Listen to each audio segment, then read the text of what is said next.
Joining me this morning is the Shadow Minister for Communications, Michelle Rowland. Very good morning to you. Thanks for joining us this morning, Michelle Rowland. Look, let's look at the ACCC's reports. They're trying to tackle a few different things here with this report. Let's begin with one of them. This is the impact on the advertising market and therefore journalism as well. As you would know, for every $100 that's spent on online advertising in Australia, $47 is going to Google, $24 is going to Facebook, right? So they are gobbling up a lot of this online advertising revenue, and that is draining a lot of the lifeblood out of media companies that goes into journalism. The ACCC is recommending some sort of revenue sharing model here. Do you think that's a good idea, and is it workable? I think this has merit for a couple of reasons, David. The first, as you rightly go to, the issue for what we call old or legacy media, so that's media in the traditional broadcasting space, you could say, that has been built on the back of being able to monetise what they do.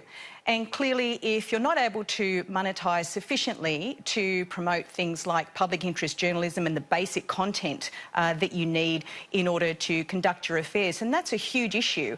And it's not like this has happened overnight. This has been happening over some decades now, but has really come to the fore with a focus on ad tech and a focus on these models and how revenue is shared from that advertising. The point that goes to that, David, is the ability, or in many cases, as we see from this report, the inability of the publishers to be able to negotiate terms which they consider to be fair and which the ACCC considers to be fair, as, again, they've said in this report. So it also goes to the issue of producers, those who produce content being adequately compensated for that content. And as you point out in those few examples, this is a very wide-ranging report. It goes even to issues such as copyright. So I think that this is, by its nature, one that is going to draw the attention of those online platforms. But as you say, these are multi-billion-dollar companies. It's a difficult one. They are huge companies, and we'll come back to that. But this one about how you, properly compensate a media company for its content being used on Google or Facebook, it is one, as you say, media companies have been grappling with for years, and they've tried various paywalls and other models to do this. I just wonder, do the tech giants have them over a barrel here? Can they simply say, fine, if you don't want to be on our platform, don't be on our platform? I mean, they can't exactly, the media companies can't afford not to be on these platforms, can they? I think you're absolutely right. And I think the days of old media being characterised as the dummies and the platforms being characterised as the only people around who are innovating, I think those days are long gone, by the way. We have quite an ecosystem now where there is reliance on one another, but the key issue that the ACCC brings out here is the transparency and fairness of those arrangements. And the transparency, as they have concluded, is lacking in the ad tech space. That opaque nature of how auctions are done for those eyeballs that actually produce revenue for the search engines or for the social media platforms. So we need to recognise, and I think the ACCC does do this, that it is an ecosystem, but it's about transparency and fairness and that level playing field that the broadcasters have been calling for. If these tech companies say, we think it's a fair deal at the moment, is there a role for government to come in and force some sort of revenue sharing with media companies? I think there's a role for government as to what that appropriate model is. Look, the ACCC puts forward its own recommendations. But I think we also need to recognise that when you have those new bodies and those new mechanisms that are being proposed, they need to be funded. And as Rod Sims pointed out, this is the start. This is not the end of the inquiry. Many of his recommendations are about a starting point. So if we don't try, we'll never know. But I think what clearly comes out in this report is that there is a role for government because the commercial entities aren't going to take action on their own volition. Fake news is another thing the ACCC is trying to tackle here. It's suggesting that ACMA or some other independent regulator actually monitor the trustworthiness and reliability of news content. Again, how workable is that? Would you have faith in a government or quasi-government body actually deciding what's fake news and what's real news? I think this is going to be one of those recommendations, David, that gets more attention over time, even though it hasn't been so much of a headline in the last couple of days. There are arguments for this role in that, again, News and news gathering and news dissemination is an important part of a functioning democracy, and therefore there is a role for government to ensure that that occurs. On the other side, the platforms would argue, well, we already have people who are doing this, and consumers have a right to access whatever information they like. So it really is a balancing exercise here, and I think this recommendation has a lot to play out.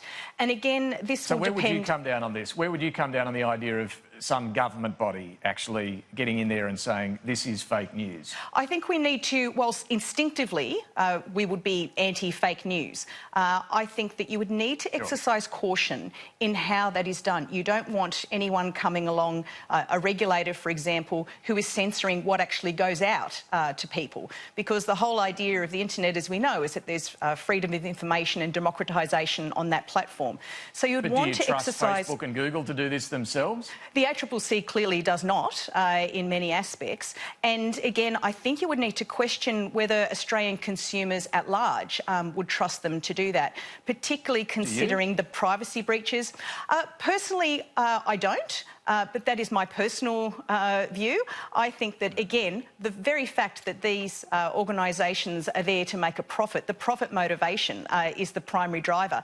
That is not to say that they are very conscious of their public relations side there. But again, as you point out, even the fines that they've received and the bad publicity for those privacy breaches in the US, multi-billion-dollar fine there, that's barely a blip on their revenues. Well, this gets to the... Yeah, and this gets to the recommendations from the ACCC around privacy, essentially tougher penalties. But are any tougher penalties Australia can impose really going to matter at all to these tech giants? I mean, that $7 billion fine during the week in the US, it's a road bump for them. Well, we could throw up our hands and say, well, nothing's going to be enough, and the facts won't change. The facts won't change that these platforms make a lot of money.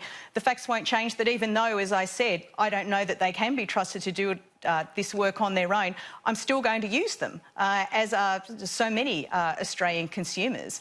But I think the key point here goes to the need for international cooperation. And it was pleasing to see in Rob Sims' comments that the process they are undertaking was about engaging with international regulators as well. Just looking at where the ACCC didn't go, it didn't recommend new powers to break up these tech giants. Is that something that you would have liked to have seen, given these concerns around privacy, around the impact on, it's not just the media market, but so many industries, the other concerns that we've talked about? Would you like to see much stronger laws in place that could force them to be broken up? Look, I'm on the record as having a view on this, David, that goes to the principles of competition law. I mean, we start... the whole point is that you should have proportionate regulation. You should regulate to the extent necessary in order to remedy breaches of market power.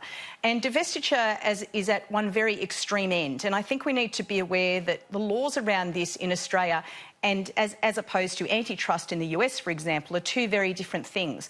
But I think Rod Sims did summarise it nicely on Friday when he said, if we get into that area of divestment, the whole focus goes towards breaking up, and it could actually be counterproductive if you have another entity springing up elsewhere that can't be regulated under those divestiture powers. So his focus was on what can be done now, what recommendations can be done now to benefit Australian consumers.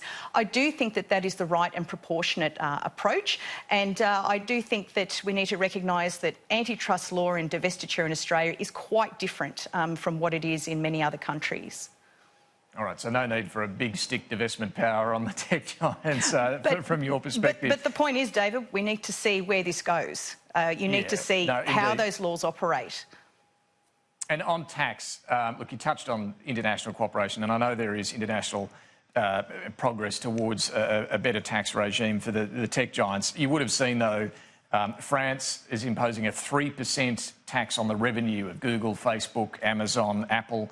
It's drawn the ire of Donald Trump. I think we've got his tweet here from yesterday as well on this, saying that we're going to announce substantial reciprocal action on Emmanuel Macron's foolishness shortly. He's talking about American wine better than French wine. So he's talking about some sort of retaliation here. What do you think, though? Should Australia consider this French model of a specific tax on the revenue of these tech giants? Look, it's complex, and I think that the ACCC has shown us a lot in this report, and it didn't delve into these specific issues. But I would make 2 points. The first is I don't think you'll find an Australian who is against the idea of everyone paying their fair share of tax. And the notion that we have... And are they right now? Are these companies paying their fair share? There's an argument that that is not the case. They would argue that they are, and they would produce evidence to the contrary and facts and statistics. Look, I think that it is an open question about whether or not they're paying their fair share.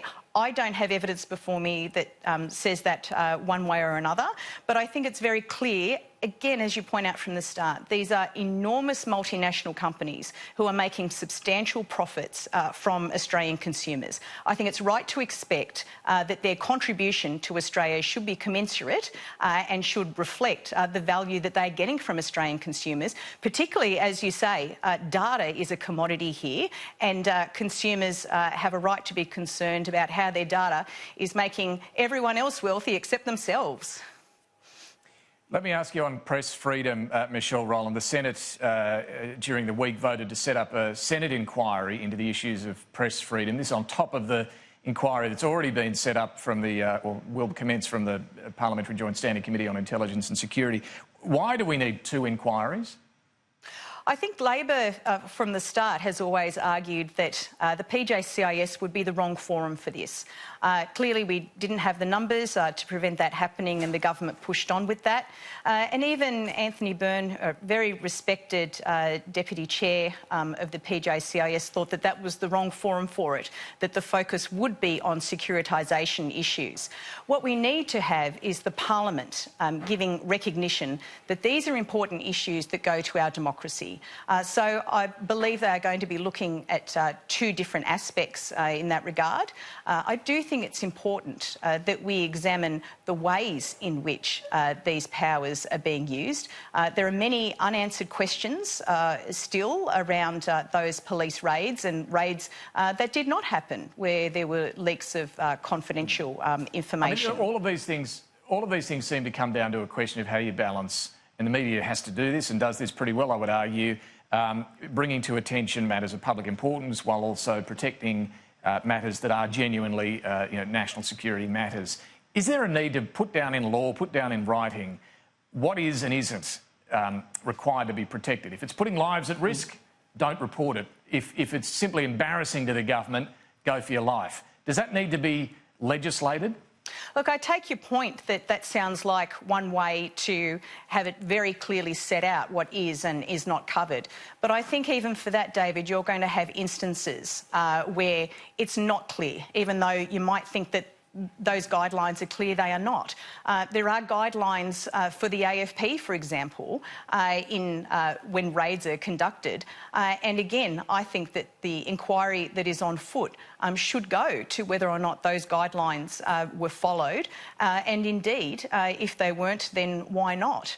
But I think once we start getting into these areas of setting out very much in black and white what is and is not, I think you're going to have inevitably cases where that is unclear and where that becomes a problem for publishers and for journalists themselves seeking to do their jobs. Let me finally just ask you, this week in Parliament, Scott Morrison is bringing on the Union-Busting bill for debate. Labor's opposed to it. Is the fact John Setka remains the CFMEU leader in Victoria a problem here for Labor? Doesn't it demonstrate why these sort of laws are needed? Well, let's be very clear. If the government's purporting that this law would be retrospective and get rid of this individual, then I would argue that that's not the case and that's not what the law would do. Not. But I've made my view sort of very example. clear. Well, I've made my view very clear on the issue of John Setka, David. I don't think he belongs in the Labor Party and I don't think he belongs in the union movement. I can have my view on one. But he is staying. He's staying, and the union members seem happy for him to stay. So would this law be a good idea? Well, I actually would contend that there are many people who are not happy that he would be staying.